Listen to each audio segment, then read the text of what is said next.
Afternoon Neha, देखिए पहला stock जो मुझे पसंद है और जो वैल्यूएशन के पॉइंट ऑफ व्यू से काफी अट्रैक्टिव लग रहा है वो है आस्क ऑटोमोटिव। देखिए ये कंपनी हाल ही में इन्होंने आईपीओ किया था, करीबन आईपीओ प्राइस 282 रुपीज था, अभी प्राइस करीबन 292 चल रहा है। देखिए ये कंपनी सबसे बड़ी इंडिया में एक ब्रेकिंग शूज और एंटी ब्रेकिंग सिस्टम्स जो टू व्हीलर्स में यूज करते हैं वहां पे इसको यूज किया जाता है।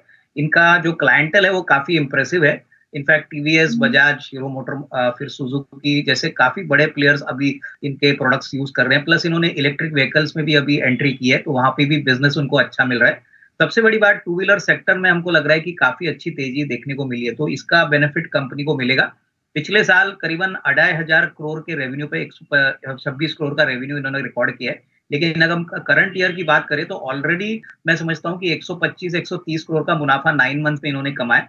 तो हमारा मानना है कि इस साल कम से कम 160-70 करोड़ का प्रॉफिट आएगा और अगले साल ये करीबन 225-230 करोड़ का। मैनेजमेंट की कमेंट्री भी बहुत स्ट्रांग है, वो एक्सपेक्ट कर रहे हैं कि चौथा क्वार्टर भी काफी स्ट्रांग आए और ऑर्डर बुक बहुत बढ़िया चल रही है। तो यहाँ से मुझे लग रहा है कि एक अच्छी खासी कमाई हो सकती है। 360, 375 ये रेंज को लेके इसको आपके पोर्टफोलियो में जरूर आपको खरीदना चाहिए। नया दूसरा स्टॉक जो मुझे पसंद है वो हॉस्पिटैलिटी सेक्टर से कनेक्टेड है। कंपनी का नाम है बीएलएस इंटरनेशनल। अभी कल ही कंपनी के नतीजे आ गए, करीबन 87 करोड़ का प्रॉफिट इन्होंने तीसरे तिमाही में देखा है, जो पिछले तीसरे तिमाही में करीबन 46 करोड़ था। अभी इस कंपनी की खासियत है कि ये एक मोनोपोली प्लेयर है, इंडिया में एक सबसे बड़ा वीसा प्रोसेसिंग प्लेयर है और ये बहुत एक एसेट लाइट मॉडल है। करीबन 200-250 करोड़ की कैश हर साल वो जनरेट करता है। कंपनी बिल्कुल कर्जा मुक्त है, करीबन 550-600 करोड़ की कैश है। कंपनी ने हाल ही में एक कंपनी खरीदी है टर्की की, करीबन जो 200 करोड़ का रेवेन्यू और 100 करोड़ का इबिटा रिकॉर्ड करती है। तो अगले साल इस कंपनी का भी कंट्रीब्यूशन कंपनी को मिलेगा। पिछले साल 1500 करोड़ पे इन्होंने करीबन 204 करोड़ का प्रॉफिट कमाया था।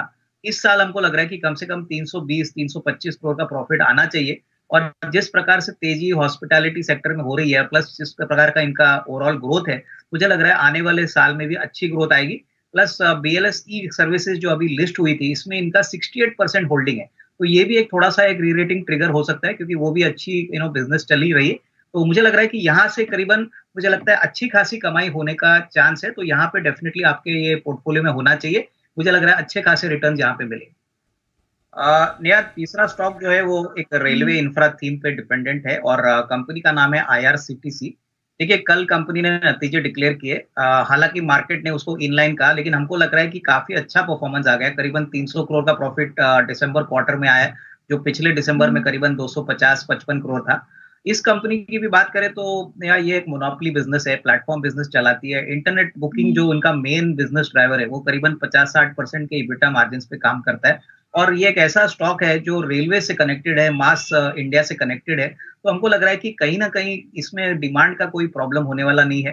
सबसे बड़ी बात, कंपनी बिल्कुल कर्जा मुक्त है, करीबन 2000 करोड़ के ऊपर की कैश है और पिछले साल करीबन 3500 करोड़ पे करीबन 1000 करोड़ का बॉटम लाइन किया। तो कंपनी बहुत प्रॉफिटेबल है, इसमें कोई डाउट नहीं। आने वाला साल के लिए भी हमको लग रहा है कि करीबन 1200 करोड़ का प्रॉफिट आने का उम्मीद है। और FY25 की बात करें तो हम ये लेके मान के चल रहे हैं कि करीबन 1350-1400 करोड़ का प्रॉफिट आएगा। अर्निंग्स ग्रोथ भी अच्छी तरह से बढ़ेगी, क्योंकि आने वाले समय में मुझे नहीं लगता है कोई इक्विटी डायल्यूशन होगा।